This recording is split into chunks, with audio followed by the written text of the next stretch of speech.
Hey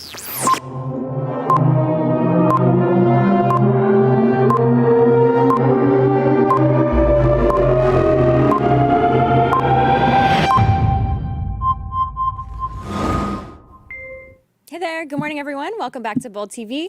Clay is out again this week, but he will be back next week. He's in North Carolina. Hey Clay, if you're watching, honey. And to fill in for Clay's shoes, which are larger than Alicé's, but still great shoes. Just a little bit, just a little bit.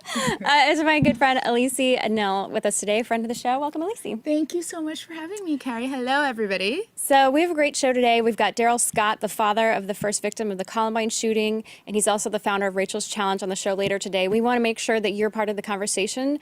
We want to have a fruitful, productive conversation on what happened in Florida with the shooting, and we would love to hear your thoughts and bring them to Mr. Scott, who is an expert on this issue.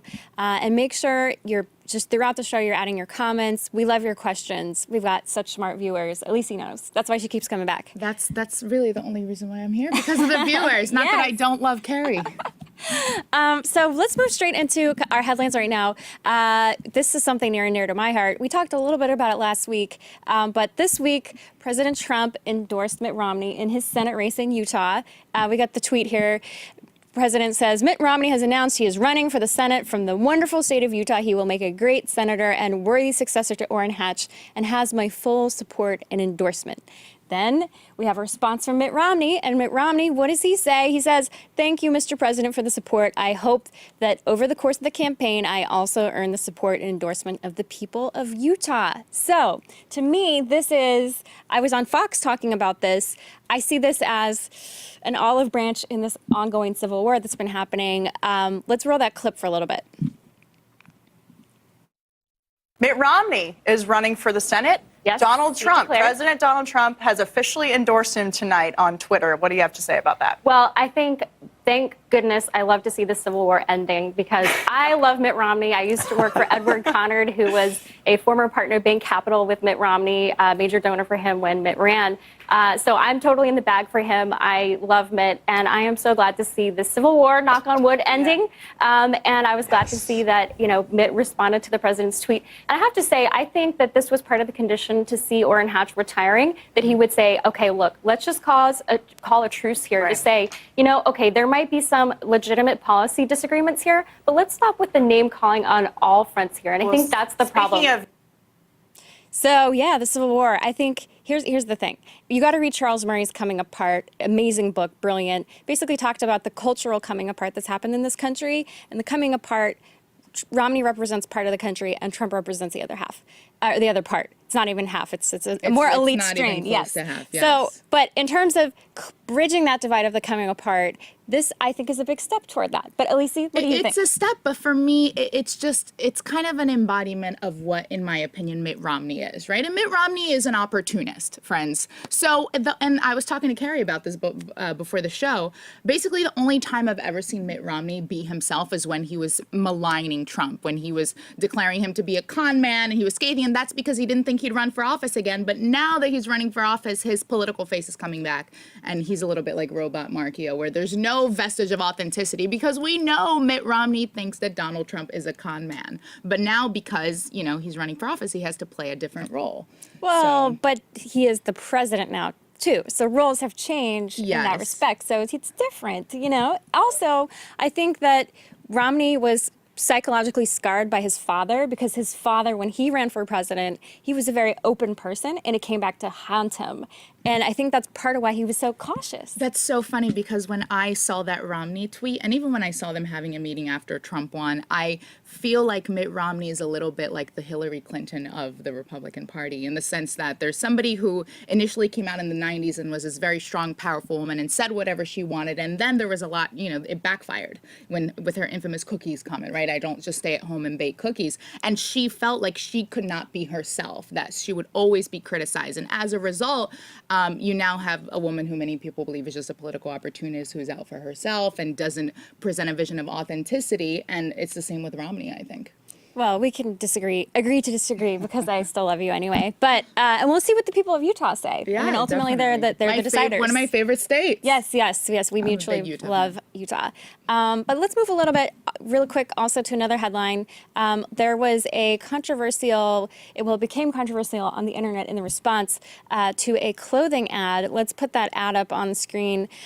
So Suit Supply, the men's suit clothing company, put a same-sex fashion campaign up, and people were really upset.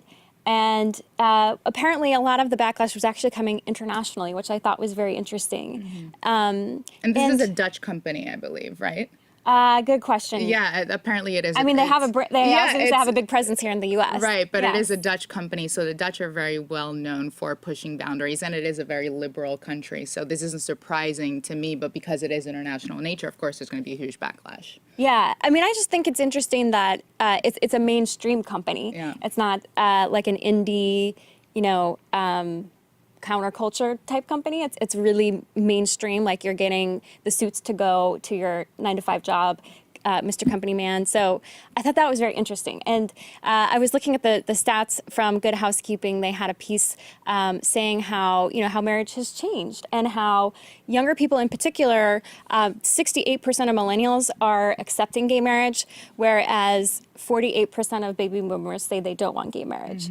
So I mean, Suit Supply, I perceive it as trying to go after a younger demographic, or at least, especially with this ad, I think that's what they're trying to do. Apparently, well, they did, based on and what I've seen, they did lose 10,000 Instagram followers, which apparently is a big deal, and they are saying that there is a backlash. But the company has stood by what, this advertisement and what they've done, and in many ways, fashion for many people can be a way to kind of break new barriers and be pioneers in a movement for equality, for LGBT rights. And I mean, this is not unusual, I mean, you had, for instance, Burberry recently came out with an ad that also, I don't know if it was an advertising campaign, but it was definitely a promotion of accepting gay marriage and gay couples. So, and they're embracing it, which I think is really great, personally. Yeah. But I'm a lefty, so, a Well, lot of the country doesn't agree with me. I'm a millennial. Okay. I'm a millennial conservative, and I think, and looking at the data, actually, a lot of conservative and Republican millennials support gay marriage too, and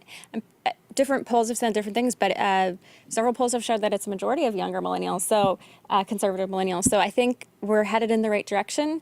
I do know that a lot of people disagree with it, and but I think that the younger generation is more accepting of it. So I applaud it. It's all good news, in my opinion. Yeah.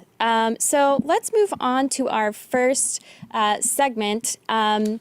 Well, actually, we are not going to move on because apparently our guests are not here. So let's just talk a little bit more about CPAC, which is happening right now, the Conservative Political Action Conference. So the Political Action Conference it's like the Super Bowl of conservatism. Yes. And so there was a comment recently that made headlines, and I overheard someone saying this, so I haven't seen it. It was something about comparing liberals to herpes. Did you hear about this? No, who did that? Yes, there was. I mean, I can actually pull it up. Wow, right now. wow. But I mean, this just to give you an idea of how sometimes was it very a mainstream controversial person, this or can was it be. Sort of an outsider? See, that's what we're about to find out. Yeah, no, I think, well, that just sort of rhetoric obviously is just not helpful because, and I would quote one of my heroes. Laura Ingraham, our favorite. Laura Ingraham. Yeah, she's the Fox News. That's unfortunate. And, it's just that sort of language, I would, if Laura were here, I would say to her, okay, well, let's talk about Margaret Thatcher, who is an icon for both of us. And something that Laura Ingraham would always say was, once someone has turned to personal insults, then I've won, because it means that they don't have any substantive arguments and they have to turn to ad hominem attacks. So come on, Laura, you're smarter than that. You're smarter than that. I think the person that would debunk that whole theory would be our commander-in-chief, Donald Trump, who in the entire campaign was really just attacking people left and right, and it worked for him, and he's a marketing genius. So, whenever you saw him, Little Marco, he branded people in a way that nobody had before, and it had to do with ad hominem attacks. But at the same time... I would argue that he won because of policy, and actually we'll get more into this on immigration. I would argue that he won because none of the other conservative Republican candidates were talking about immigration the way he was talking about it. I think it was more policy-based. And also because of the perceived authenticity that he exhibited, right? And that had to do with the fact that he didn't care, and he would say, you know, these people are puppets, they're controlled. This one is a short guy, this one has low energy. How's he going to be as a president? And people like the, you know, the no BS kind of no frills talk that so many people in politics lack, and that he fully embraced. Right. Well, and we talk a lot about this too, since you're an honest liberal. I am an honest liberal. Basically, what's happening. We are rare these days, yes. but we exist, my friends. No, and just the lack of the ability to have a rational dialogue without calling someone a xenophobe, a racist, a homophobe, a sexist. I mean, it's just, when can we just talk about policy without being thrown? I'm part of a women's group that's trying to get more bipartisan women elected, and in particular, they noticed that the ratio of elected officials among women, it's 3-to-1 liberals to conservative women. And part of it is that we get it on all sides, in the sense of, you know, liberal women say to conservative women things like, you should have your uterus ripped out and eaten because you're not a real woman, and you don't care about women, you're self-loathing, blah, blah, blah. Have you actually and had that? I've seen, yeah, say that absolutely, yeah. On Twitter, I mean, it's just, it's especially on issues around being pro-life. That's how tolerant we like to be. Yeah, but at any rate, let's move to talk about CPAC with an expert who, and friend of the show, who's here back with us, Alexandra DeSanctis from National Review. Welcome, Alexandra. Great to be here. So what are you hearing? Obviously, National Review is one of the bulwarks of the conservative movement. What's the reporting coming out of CPAC? I think there's a lot of just sort of discordancy in terms of the guests. If you look at the guest list, there's all kinds of people. Just, it takes all types, I guess. You'll see Wayne LaPierre from the NRA, and then you'll see Ted Cruz was there, and I think it's kind of emblematic of where the Republican Party is right now in terms of where exactly do we want to go. Are we the party of Donald Trump and sort of this far right-wing populism, or are we the party of, you know, lofty conservative ideals? They don't really seem to know right now. Where do you think the movement is heading based on what you've seen at CPAC? I don't think it's really totally clear yet. I think they're sort of trying to show that they can be both right now and appeal to everybody and keep everybody happy with them. And I don't know that that's entirely possible. But, you know, a lot of people that National Review respects are at CPAC, despite the fact that there are people who National Review doesn't really respect at CPAC. And so I think it might be working in that respect, and that we can all at least get in the same room and talk about things that we disagree about and maybe iron out some areas for compromise. So, and there was a headline coming up. Let's put the CPAC headline up. CPAC is obviously kicking off, but there's also a headline looking at what's happening with CPAC and a controversy of one of the speakers. So one of the speakers was pulled because he basically accused one of the victims of the Florida shooting, or someone who was there, a student, of being basically a front man, or because his father had worked for the FBI, as being part of a conspiracy around the shooting. And I am glad that Matt Schlapp, the guy, and his wife Mercedes, who run the CPAC conference, disinvited this guy, because that's sort of irresponsibility. It just, in my opinion, has no place in American politics today. But what's your take? And Stanley, Fritz, welcome to the table. Welcome back. What's your take on all this? I think CPAC did the right thing by disinviting this person. Unfortunately, that's par for the course when it comes to rhetoric against people who speak out against gun violence from the very far right. The best way to get rid of that is to hold people accountable when they make that kind of noise, because it's just not necessary for the conversation. Right. But what's your take, Alexandra? I mean, did people sort of not think that he might be someone who would do something like that, and invite him in the first place? I think there are a lot of people at CPAC who probably are capable of that kind of rhetoric, and that's why people like the people I work with would rather not see them there.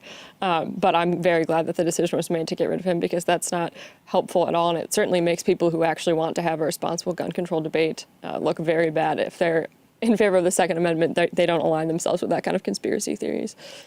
Do you think it is different now with the way that gun control is being talked about? I know Wayne LaPierre of the NRA recently addressed CPAC, and he finally came out publicly saying that, you know, America is now full of socialists. So that's now the talking point, apparently. But do you think this is a monumental, it's a moment of change? No. I mean, I wish America was full of socialists who might have better healthcare policies, but Preach. the thing that's happening is that these kids are speaking up, and people are listening, and I'm really excited for the kids because people tend to say that youth don't get involved, and they do. This is an opportunity to do something, but I don't have much confidence in the House or the Senate because as long as big money donors from the gun industry continue to line their pockets, they have no inclination or need to do anything. Well, on the money thing, I retweeted out a graphic showing in the lineup of donations, guns are actually fairly small. In terms of actual dollars being given to politicians. There are much bigger industries that are giving money. So I think, and actually the guy who tweeted out is with the Huffington Post. And what he said was, clearly there's something more at play here beyond just sheer dollars. And in my opinion, it has to do with the Second Amendment. And we talked about this last week, and the fact that our founding was built around rebels with guns who defeated the evil empire, the British most powerful known empire known ever to human history, and we defeated it with our little ragtag pistols and shotguns. So, it was really miraculous. I think that's part of our culture. But I think that when you see what the president is saying in terms of, he's saying he would be open to increasing the age to 21 to purchase a gun. The Wall Street Journal pointed out, though, if that were to happen, these kids are stealing their parents' guns. And also the shooter in the Virginia Tech shooting and out in Oregon, they were 23 and 26. So it wouldn't have even stopped that either. It seemed to me that it had to do more with failures systemically by the FBI and the fact that there were so many red flags. It seems to me that this should be more around preventing mentally ill, violent people who have been shooting animals and who have had the police show up to their house 36 or 39 times. That individual should never have access to firearms. Yeah, I think that's right. And my colleague David French wrote last week in a really much read column and something that people on both sides of the aisle talked about, but about something called a gun violence restraining order. And this is something where people who are close to, either a mentally ill individual or someone who's exhibiting sign talking about wanting to commit these shootings, you could go to a local court and tell a judge, give all the evidence, compelling evidence of a problem, and you could temporarily take firearms from that person and make sure they're not able to get them, and the person could appeal, so there's due process there. But it seems like this is something we could maybe rally around as a way to kind of get at the problem locally rather than these big top-down policies that aren't going to do very much. Can I jump in for a second? I think that's a really great idea, but I also want to talk about the fact that most guns that come into communities like mine, which get here illegally, are coming from states with very loose gun laws. And we can give people the right to bear arms without giving them weapons that were literally made to go to war with. You don't need an AR-15 to go shoot deer. It's actually a really bad idea to go shoot deer with that type of gun. And we can have common sense gun legislation that will help to protect children and families and people in Brownsville, East New York, and Troy as well, without just destroying the entire system. And just, one last piece, I think it's really a cop-out when we try to put people who do mass shootings on people with mental health issues. No. It's not even, the majority of people who do mass shootings, white men, they usually have a background with domestic violence. It's toxic masculinity and easy access to weapons. And what we need to be doing is be attacking those two pieces right there. Because if we don't, we're always going to have this problem. No one needs an AR-15. Well, He I just think, said everything that I'm thinking. Well, we're going to so talk. thank you. We're going to talk about this with the father of the first victim of the Columbine shooting later in the show. And one question I want to ask him is about what has changed in our culture, though, because the AR-15 it first was issued in 1964. And we didn't really have this rash, this epidemic of school shootings until the 90s. So there was a gap. Things have changed culturally where, I agree, Stanley, that the behavior has changed. I think our culture has changed, the acceptance of bullying and isolating, because that seems to be a common profile too, is that these kids have not been integrated into the broader culture of the school, and that's why they feel like they need to lash out. Also, 71% of these mass school shootings since 1990 are people who were either current or former students. I mean, these are people who are known in the community. These aren't just random people. These are people who should, we need to have the families involved and the teachers to be proactive and really show that they care about people who feel like they're alienated. Because, the shooter in Parkland, he had tried to kill himself. He had been suicidal for years prior. So clearly there was a breakdown in terms of, helping someone before they go violent. Yeah, I completely agree with that. And I think if you look at a lot of these situations, these people come from broken families. I think it's a little bit too simplistic to write it off as something like toxic masculinity, because what these people have in common, more than being male, is that they're from broken situations. And I think, as you pointed out, the AR-15 can't be blamed when there's been this kind of, one researcher put it as a slowly evolving riot since Columbine. These shooters see themselves as part of a continuing string of these shootings, and they see themselves as being glorified by killing people. That's not because they're men. It's because there's something broken in the way that we address, as you said, alienated people, lonely people. I'm sorry. No, go ahead. So, communities that I come from, we have, there's some people who have some issues in their families. There are people who dealt with bullying. I was bullied. We never shot up a school. We're not doing these kind of things. So, I don't think that's an argument that we need to make, but we also need to hold these people accountable as well for what they're doing, because when a person of color is caught with a weapon, whether it's, because they're bullying or because it was street violence or whatever it is, we're not having the same conversation. We're saying that they're thugs. We're saying that they're savages. We're throwing them in jail. And I think I agree with you. What we really need is a way to really zoom in and help these people before they get to this point. We need restorative justice, but also, while I have this platform, we need to support groups and communities of color who are also fighting for this issue every single day and are not seeing the dollars or the support. And most of all, we need to really congratulate these kids for the work that they're doing, because it's amazing. Great. Thank you so much for joining us, Stanley and Alexandra. Thank you. Yes, great points, great discussion. And we've got some great comments here. Let's pull in a couple. Nicholas Bealey says, this is a good debate. I do hate the phrase common sense gun laws, though. What some say is common sense, I truly believe are ineffectual. Kathleen Klein, hey Kathleen, says, other nations have mentally ill people, but not the mass shootings. Interesting point. Mary Jo Dahlman says about CPAC, CPAC is now nothing more than extremist hate group convention. Anyone attending has no place being welcome into any legitimate party of a democratic republic. Well, Mary Jo, I was a speaker in 2016, so I would not put that label on myself. So let's keep talking, Mary Jo. Send me a note on my Facebook page and we can talk more about it. I think there's a whole range of humanity that, this was the thing about that I took issue with Hillary Clinton's comment on people being irredeemable, that the deplorables were irredeemable. I don't think that anyone is irredeemable. I think sometimes people are a physical danger to each other and should be locked up. But in terms of That's just a very political, optimistic view for a conservative, Carrie. Well, hey, that's why I started Bold, because I have a different vision for how we can talk about stuff. Yes, definitely. So on to our next guest. Next, we're going to discuss the Pennsylvania's new congressional district map drawn by the Supreme Court. And to help in our discussion, we have two contributors to 538's gerrymandering projects, host and producer Galen Druke. Did I say that correctly? Galen Druke? Galen Druke, pretty close. It's not an easy name, Everybody so messes up my name too, so that's why I had to no ask. problem. And visual journalist Ella, I'm going to try this one, Koeze. That's correct. Koeze. Great job. Great. Thank you for coming on the show. Thank you for having us. Thanks for having us. I actually listened to the podcast for the first time last night, I must say, and I feel like it infiltrated my subconscious as I was falling asleep. And it's absolutely fantastic, because I feel like we have these conversations about gerrymandering, and especially as, somebody on the left, it's what Democrats generally use as a way to justify why we're such losers. Essentially, we've been losing state legislatures consistently, and under Obama, we lost over 1,000 seats. And you guys actually complicate the situation a little bit and say that it's not that easy. So could you talk a little bit about that? Because I know some of the people that I speak to always talk about gerrymandering in that way, and it's not entirely true.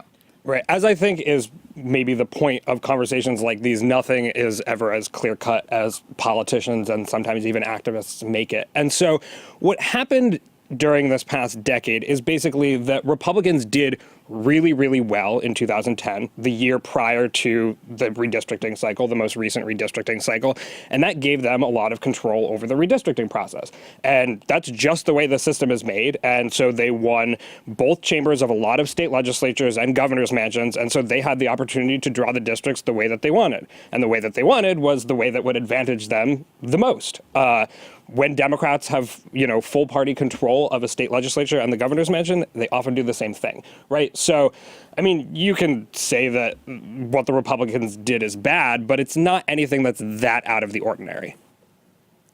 Right, and so that's my question, and I debate about this with Clay a lot because it's something that Clay is very passionate, and you guys will both have to come back when Clay's back, because when he ran for Congress, he said on our show that if it wasn't for gerrymandering, he thinks that he could have won, which is a very fascinating proposition. And he and I talk a lot about this, and I'm like, is it ever possible to be truly neutral? I mean, even when you're looking at what's happening in the Supreme Court, where Ruth Bader Ginsburg said in a recent address that she thinks that the Supreme Court has become polarized and politicized. So is that just part of human nature? I mean, will it always be such that, this system, is it just inherently broken? So I think there's a lot of things going on that contribute to the fact that gerrymandering even happens. In part, it's because in most states, legislatures are in charge of drawing their own districts. And so, there are states where they have independent commissions. They try different things to kind of get that power out of the hands of the people who it will directly benefit. So that's one thing. And they did that in California recently. Yes, and I think Galen can talk more about that. He talked to some people in California. I also think that what's hard about gerrymandering as an issue is it's, as you said, it's very easy to say gerrymandering is bad. It's a lot harder to say what should a district be for. I think that people have this idea that if we don't have quote-unquote gerrymandering, there is some kind of ideal district that exists, that is fair, that is perfect for everybody.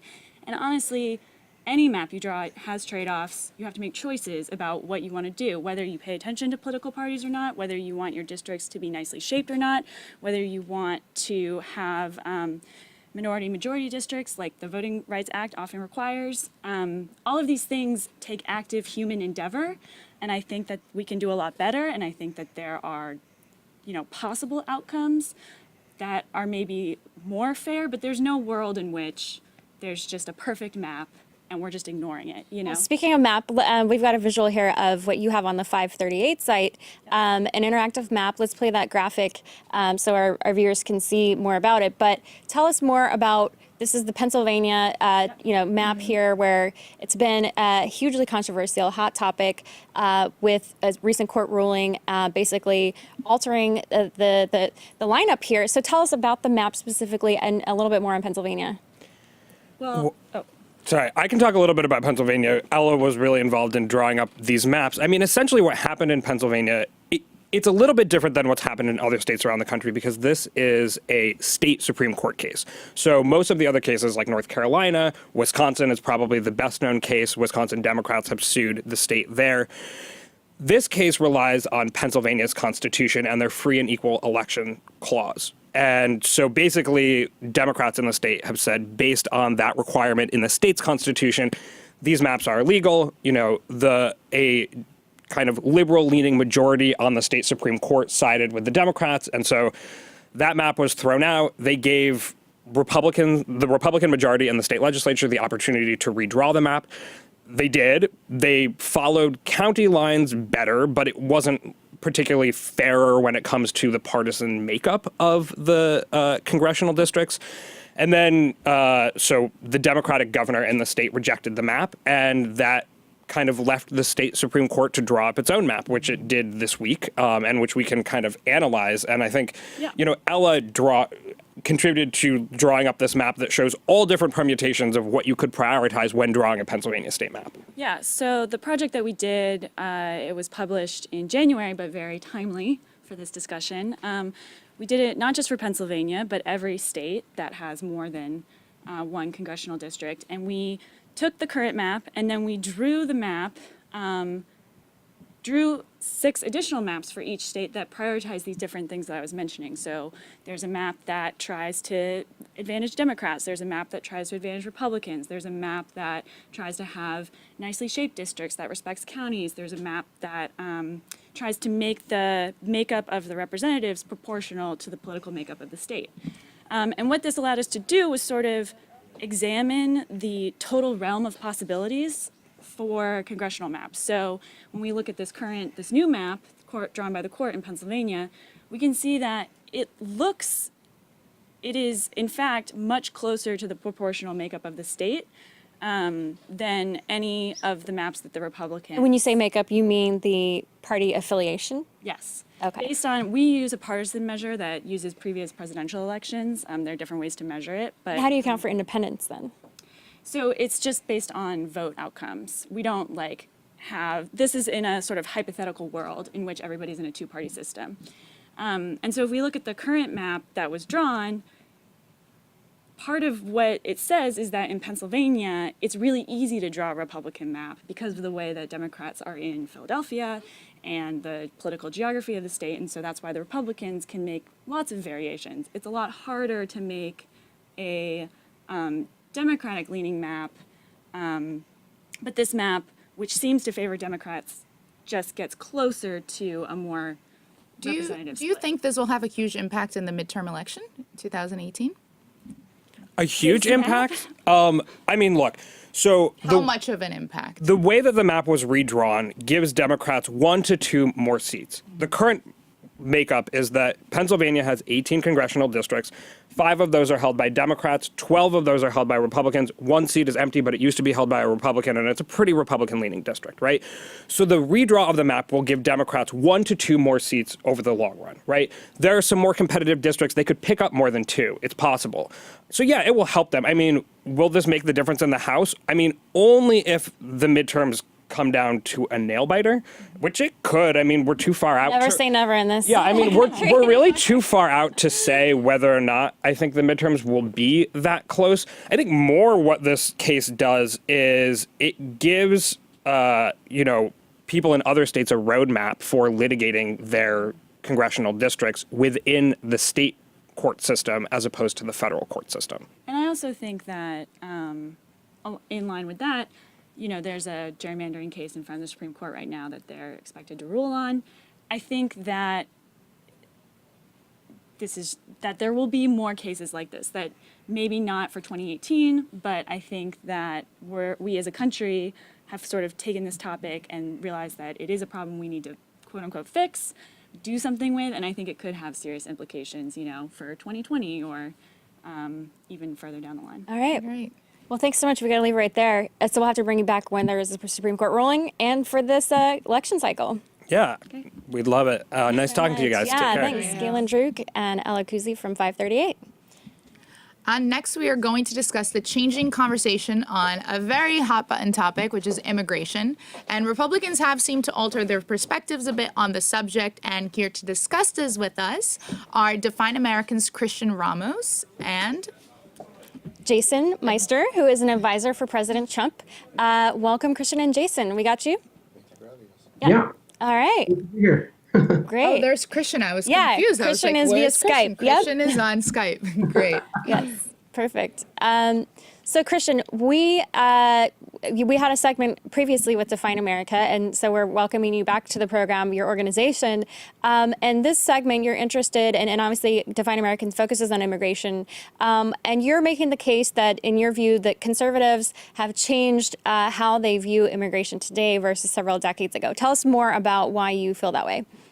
Well, look, first off, at Define American, we really believe that we have to change the culture of how we talk about immigration in America. So today, I'm actually not just here to ask conservatives, to change the way that they talk about immigration currently. I'm here more to remind conservatives of their proud tradition of supporting immigrants and immigration in this country. Look, I would say for 50, 60 years, conservatives have broadly supported 3 things, right? 1, you got to protect the rights of an individual and their families. 2, America's got to be the bright shining beacon on the hill for the whole world. And 3, we got to get government out of people's lives. Right now, the current conversation that we're in is pretty far away from that. There's no greater example of the power of an individual than immigrants, right? Immigrants come to America from all over the world. It could be from Ireland, it could be from Ethiopia, it could be from Germany, El Salvador, and they make it work here, right? That drive and that passion was at the heart of Ronald Reagan's idea that America should be a beacon on the hill for all of the world. Yeah, well, and Kristian, we actually got a little animation that a friend of our show, Stephen Cruz, made, and so we'll play that animation, and then we'll throw it over to our friend from the Trump campaign or Trump advisory board. So let's play that clip real fast. It's an interesting animation from Stephen Cruz. I've spoken of the shining city all my political life, but I don't know if I ever quite communicated what I saw when I said it.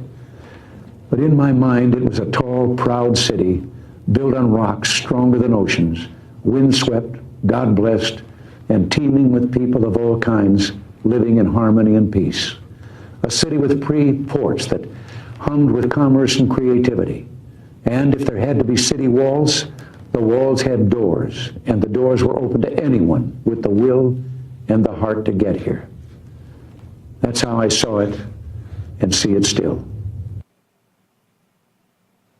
Anyone with the will and the heart to get here. Sure. What's wrong with that phrase today? So the problem, the real fundamental problem is we're asking the wrong question. The question in any policy issue, you take gun control, because that's something that we've been talking about a lot lately. It's about what makes America better and what makes America safer. So in gun control, the left says we need more gun control. We need stricter gun laws, and we need to get the guns out of the criminals and the mentally ill and the psychopaths that do horrific damage and massacres. And so that premise comes from how do we make America better? How do we make America safer? The right says we need to arm the good guys with guns because they're going to kill the bad guys with guns. We need to arm teachers and train them so that if someone comes into a school and shoots up a You say body the of right, you mean specifically Donald Trump, because Right. a number of people on the right actually don't agree with well, what you're Well, saying. I think let's not talk constitutional about guns. conservatives. Let's just move to the immigration. The point I'm making, which is very important, is that they both come, left and right, come from a question of what makes America better and what makes America safer. The only issue where this changes is immigration. The question isn't what makes America better or what makes America safer. It's what's better for the immigrant and what's better for the country that immigrant is coming from. And that's where the fundamental issue lies. And so you have to protect your borders. Just as Ronald Reagan said, immigration, legal immigration is a good thing. That this whole country was built on legal immigration. But when you have porous borders that are Swiss cheese, and you have immigration where you have massive immigration and you don't have immigration with assimilation, you run into issues and problems where you actually do have to have more government in the lives of Americans. Ronald Reagan also supported amnesty, though. I mean, He what did. kind of But all in trade for a wall. He wanted a wall. He wanted border security. Look. Well, and in fact, Reagan did say that was one of the big regrets of his presidency was that he didn't get the wall. He didn't, and he granted it 3 million illegal immigrants. Well, and Kristian, I want to bring you in to a word that Jason used, which is the word assimilation. That he's making the argument that immigrants are being less assimilated now than in the past, and so that's something that's shifted. That the ground has shifted. What's your response to that? So a couple of things here. One, undocumented immigration to this country has been in decline for a long time now. Actually, the Great Migration from Latin America actually occurred in the 1990s. In 2016, we actually saw the number of undocumented immigrants entering the country drop by almost 1 million people. So that's a significant fact that's sort of left out of this whole conversation. But what I find even more fascinating about this, because I feel like my counterpart on the other side over there is actually making my point here, which is what this administration is advocating for is more government in people's lives, right? And, I give him credit because he says he's pro-legal immigration, but the proposals that are being put out there right now are not pro-legal immigration, right? We are actually, for TPS holders, people who are in this country legally because they're fleeing countries that are war-torn, right? These are the people that Reagan was talking about, that they want to be in America. We're doing away with that. For people who were brought here as children, right, who are here contributing and have been given a form of legal status, we're getting rid of that as well. So how does that jibe with this question of legality and everything else? And look, to your point about assimilation, these are assimilated Americans. TPS holders have been here for 35, 40 years, right? But Kristian, what we have, the problem that we have, their whole lives. Yeah, let's give Jason a chance to the respond. problem we have is we have policies like chain migration and lotteries. And those policies are exactly what I was talking about earlier. They're not about making America better or making America safer. They're about what's better for the immigrant and what's better for the country that immigrant is coming from. Look, the fundamental aspect of private property is the right to exclude others. You own a home. Not everyone has a right to your home. It's not a natural resource like water or oil in the ground. The most fundamental aspect of a nation, of a country, is the right to exclude others and non-citizens. So without that, you have no private property, and without the latter, you have no country. So you have to, without borders, you have no country. Well, like Kristian was saying, why, and this is what perplexes me as well, because I do think it's much more of a political issue that's being taken advantage of for political purposes. If, like he said, undocumented immigration is down significantly, why now is the Republican Party, and by the Republican Party, I mean the Trump administration, harping on this issue so much to the point that it's basically been blamed as to, the reason why America is not great again, when the problem has never been, I guess, worse, you could put it. But, you guys keep saying that Republicans have shifted their opinion on immigration, and I don't see it at all. I think that the rhinos may have shifted like the wind, but constitutional conservatives like Ronald Reagan for decades have said, let's approach the issue of what makes America better, what makes it safer, not about what's good for the immigrant or what's good for the country that the immigrant's coming from. Legal immigration and assimilation are good things. That's what this country was built on. But illegal immigration is not a good thing.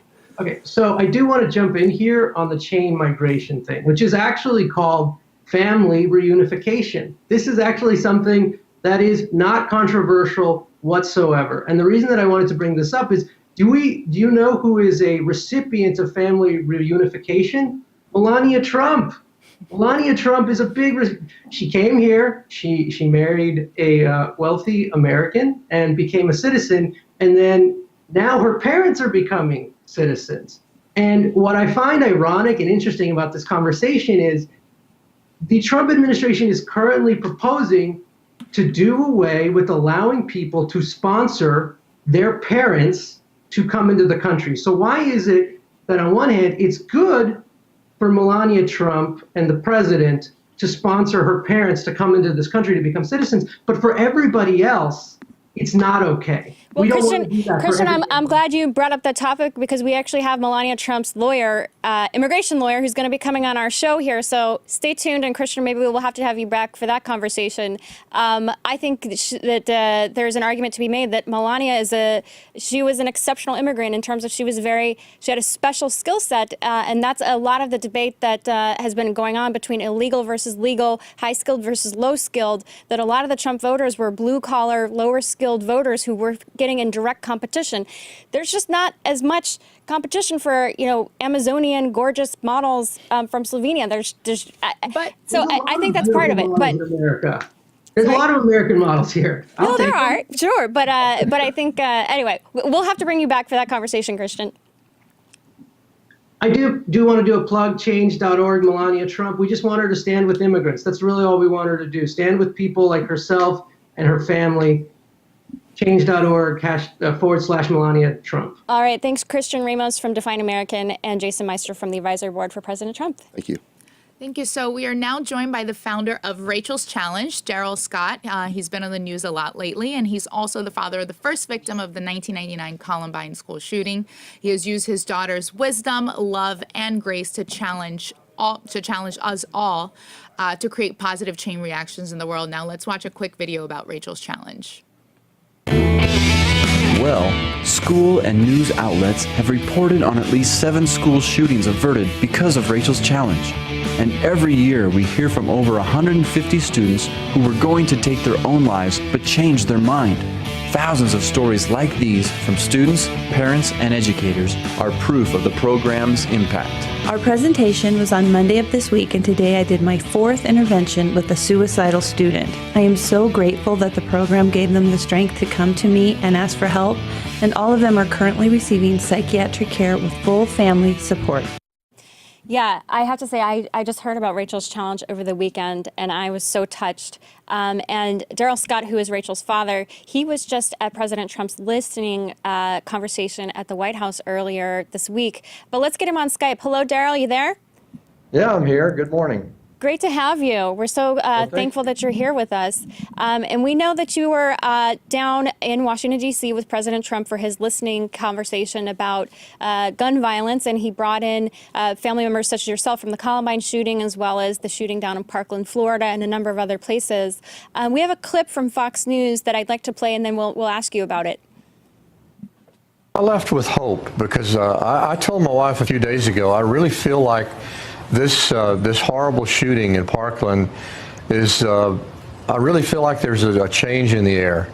And I heard, a lot of different opinions were shared. And some people focus on gun control, some on metal detectors, and our focus has been on connecting students.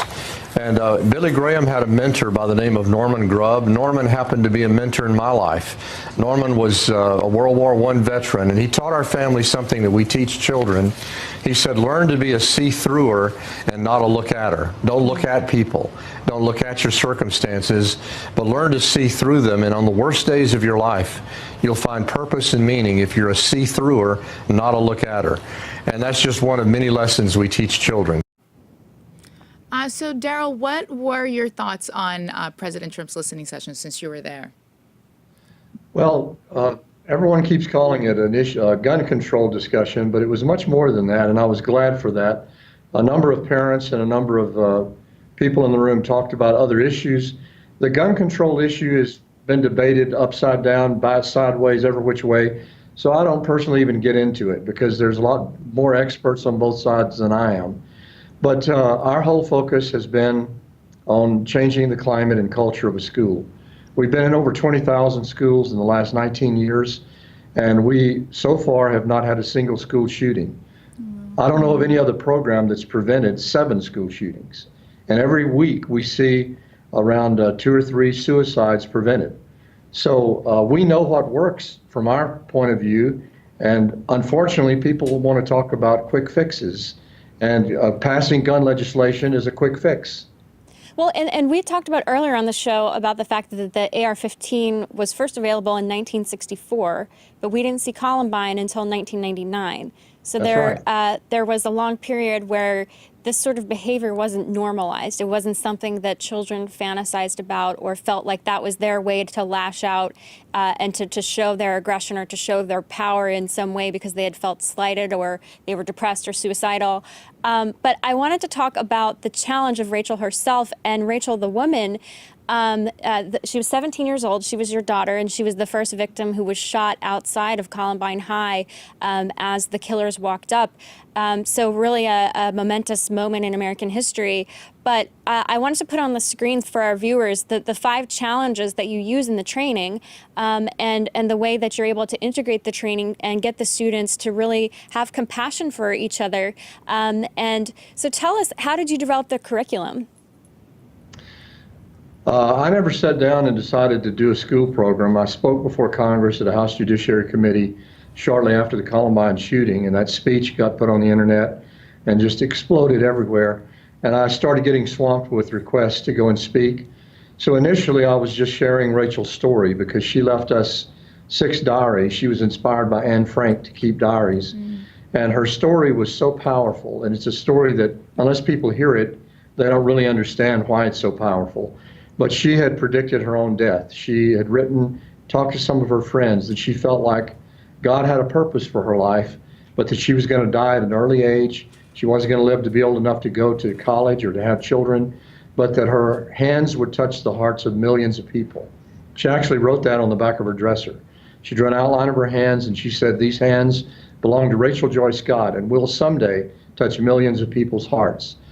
And so as we shared her story, we began to see the impact that it had, not just on young people, but on adults as well. And over a period of time, we began to realize that it was bringing change to the lives of young people. So the 5 challenges developed slowly from her writings and from the experiences we began to have in schools and interchange with students. And these 5 challenges have reached over 28 million people in the last 19 years in live settings, not counting television or media. So we have millions of young people that have learned to dare to dream big, not to label themselves and others, to connect with other people. And there's an old saying, it's better felt than telt. And we don't just teach young people, we do exercises with them that allows their feelings to be involved. And when their feelings are involved and they connect with one another, change takes place. Darrell, I want to actually ask you about something. I don't know if you're familiar with a column from the New York Times that was published, I believe, yesterday, and it was talking about the problem with boys in America, that the boys are not all right, that basically the ones that are shooting up schools are not girls, they're boys, and it's a problem that boys don't feel like they're connected with their emotions. They feel like if they do express feelings, then it's something associated with girls and with femininity. So there's not the outlet that women are, that we grow up with and that we talk about and that we're able to express. So I see that your approach is very much focused on the individual. It's focused on addressing, repressed feelings and looking at the best in others and being kind. So to what degree do you think that we need to focus more on what the New York Times, and I agree with, would call the problem of boys in this country, and really focusing our efforts on that?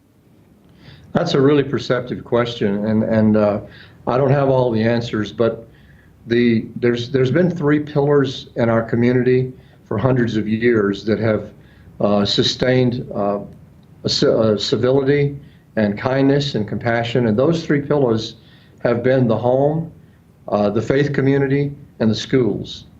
And there's been so much pressure over the last few years in the schools for academic achievement that we begin to neglect focus on the whole person. The faith community is under attack, the family has been under attack, but in school, they no longer teach a lot of character education like they did at one time. Horace Mann, who started public education, had a philosophy of reaching the person, the heart, the head, and the hands, the 3 H's. John Dewey came along in the 1910, 1920s, and changed the focus from the person to the process of education, and it became the 3 R's, reading, writing, arithmetic. In the 70s, it began to shift because the academic achievement began to be connected with money in the schools, and so academic achievement became the goal. So we shifted from the 3 H's to the 3 R's to academics and SAT scores. You can do the acronym on that one. If you can't, I'll help you. It's I think ASS. That's a very, very interesting historical insight. I appreciate that. And just following up on Alicé's question in terms of the men, I thought it was very interesting, and we can put the image up of when President Trump was holding his listening session, he had some notes where there were some notes about what to say, including, "I hear you." And what can we do to help you feel safe? And just notes around how to show empathy to these families. And people on the internet went crazy and were criticizing the president to say, well, this guy must be a psychopath because he doesn't even know how to have empathy. And I was really upset by that response because, this is a president who is so used to charting his own course and blocking out criticism to chart the course that he thinks is best for the country.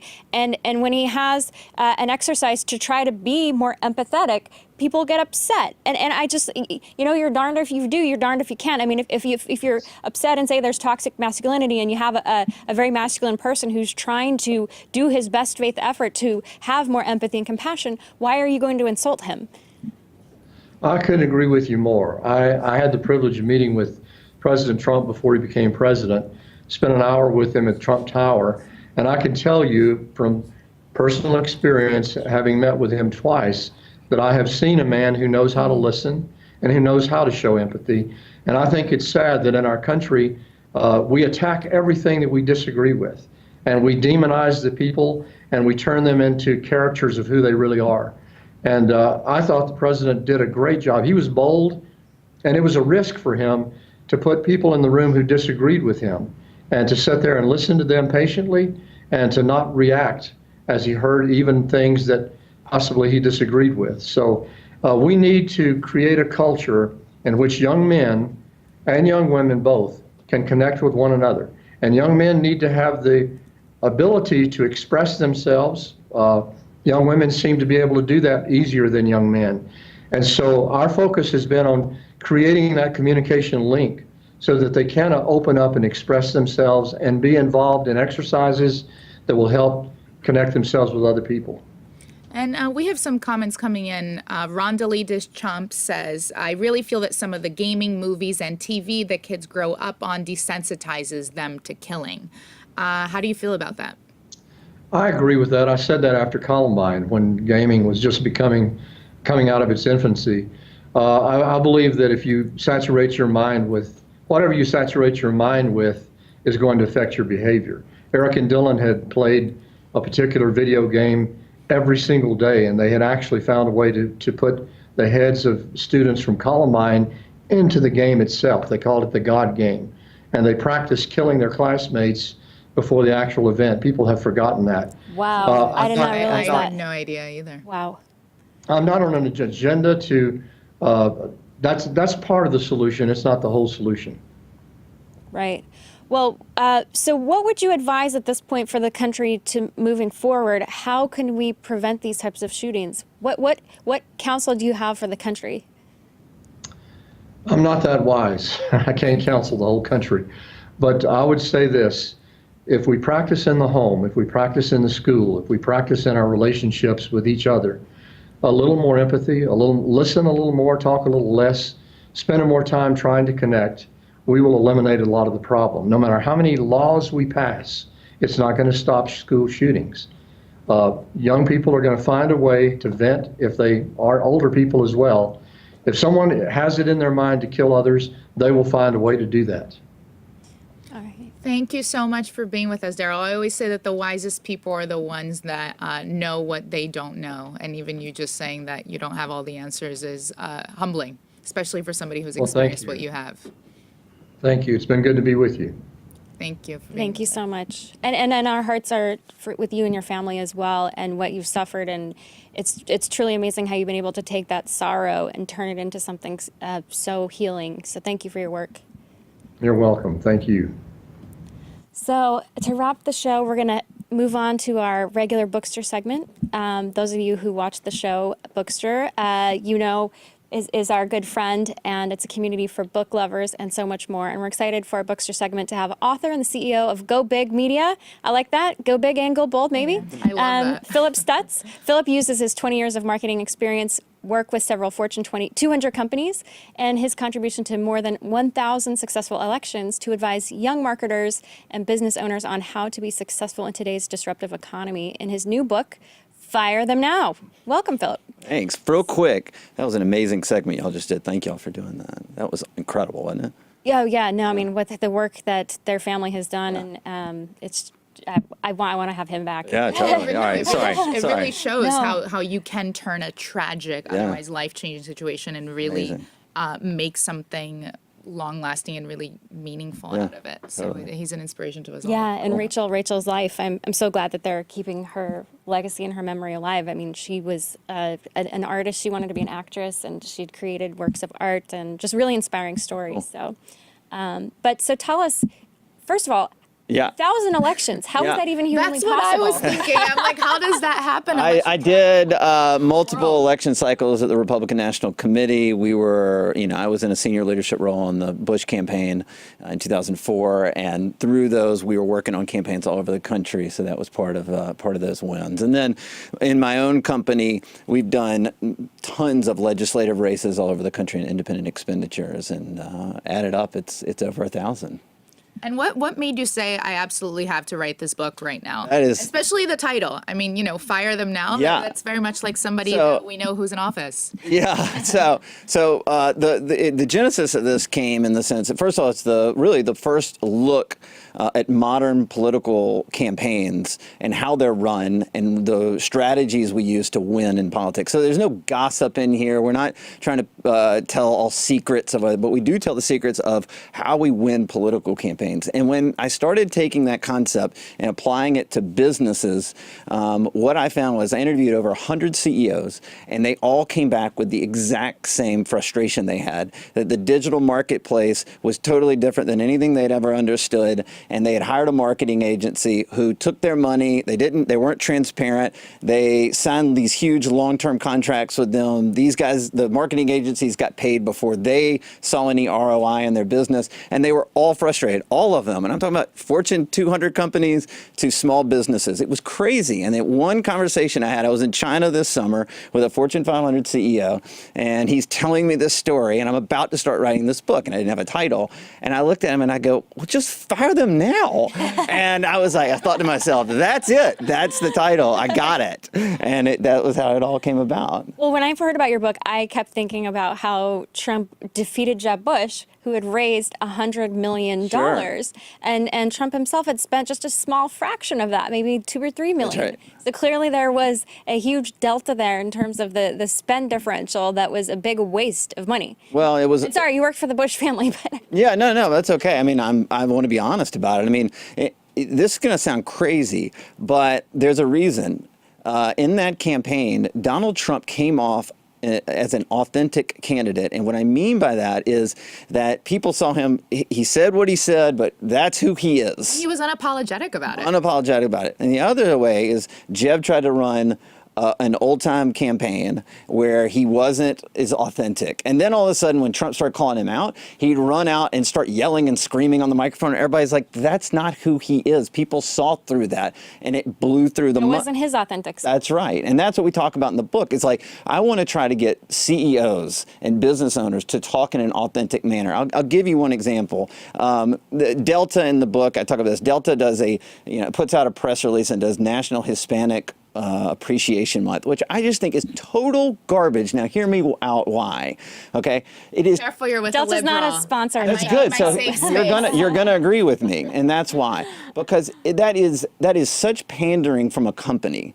There's nothing. They're just putting out a press release to generate what? There's nothing there. That's not authentic. They're just marking, stamping. We need to do this to make sure we check a So box. in that case, what should they have done instead? Right. My suggestion is what Delta should have done is find at least 2 or 3 or 4 or a group of Hispanics that work at Delta, identify their incredible story of how they came to Delta, what they do to support their families, how they're part of the Delta family, and highlight those stories of actual people, real people that work, Hispanics that work at Delta, and tell those stories in an authentic manner and in an incredible, creative manner. Tell an amazing, inspiring story about these people, because here's what would happen. One, the customers of Delta would be like, oh, that's interesting. Wow, what a great company. And 2, the company culture would be, you'd be honoring and going out and helping this company and saying, listen, we want to honor our employees. We want to show how great they are. We want to tell their story. That is a better way of doing it than just putting a press release out that says we honor National Hispanic Heritage Month. That doesn't mean anything. So that's what I mean by that. You talked about authenticity. So what are some of the other factors that people really need to focus on and have in order to be successful, in order to have a great campaign? Yeah, so I say politics is the ultimate startup company, right? Our candidates start at 0. We have no money. Our candidates have no money. They have no name ID. And we have to raise money, run ads, raise name ID, and then get them elected on election day. That's ultimately the payoff, right? And that forces us election day to move very, very quickly. The speed in which we move is unlike anything else. And what I try to push on businesses, they've got to move quicker. Startup companies in Silicon Valley are becoming billion-dollar companies because they move very quickly. Sure. I mean, that's certainly the argument of Clayton Christensen, who's a Harvard Business School professor. Did you work with him on this? No, I did not. Do you know him? No, I don't. Oh, well, then you need to. I can hook you up. Oh, great. That'd be awesome. But his small businesses are lacking this. Sure. Well, so I mean, his whole thing is disruption. Yeah. That's how big companies like Kodak was disrupted by digital. Right. Kodak didn't take digital seriously. They're like, no, everyone's always going to want to hold this thing and get a printout immediately. Right. That's because digital, and they laughed at it. Yeah. And then now they're no more. Right. But that's Clayton Christensen's whole analysis is what's disrupting the industry. If you're a big incumbent, having an entrepreneurs and startups within your own company to find what are our vulnerabilities, and clearly a lot of big guys don't do that. Well, here's the deal. The disruption I talk about in the book is massive, and it's coming. And it's not just going to affect 50% of businesses. It's 100%, because there's second-order consequences to all of the disruption that's coming. And I talk about this. People in Silicon Valley are going to laugh at this, but the self-driving car, that's done. It's coming out. It's 5 years away. My little 5-year-old girl will never drive a car. It's coming, and that's not, I mean, the automobile industry is done in a certain sense, but the second order consequences are what happens to insurance companies that insure cars that don't have drivers that are 99% safer than they are now. By the way, what happens to organ donors when there are no more car accidents? What happens to EMS, and nurses when we don't have the car accident, numbers that are coming into the emergency room? We're talking about holistic, multidimensional. Right, and so businesses need to know this change is coming, and they've got to move quickly, and they need outlier strategies. And I truly believe that the way we run political campaigns is that way to do it, because no one is utilizing those strategies except the people we're working with. But that's not the point. The point is that they have figured out they have to use these strategies, these different strategies, in order to adjust in the disruptive economy. All right. Well, Philip Stutz, thank you so much. And your website's philipstutz.com. The book is Fire Them Now. And it's Check it out. on sale for 99 cents for your viewers till midnight tonight. Ooh, make sure to check that out. Do I get a signed copy? Sure. Excellent. Bold bargain. Check it out. Fire Them Now. Thank you so much, Philip. Thank you. And thank you all for being here for another episode of Bold TV. We glad you were here for the ride. We hope you enjoyed the conversation. Make sure to share the show. Share it on your page if you like the show. That helps us grow and keep the conversation going. Make sure to follow us, Bold TV, on Facebook, Twitter, Instagram, and Snapchat. And thank you, Alicé, for filling in for Clay this week. Thank you for having me. It's always a pleasure. I always say that being at Bold's like being with family. So I'm You're always always part of the Bold always family. happy to be back. All right. And thank you for being part of the Bold family. Thanks so much. Have a great weekend.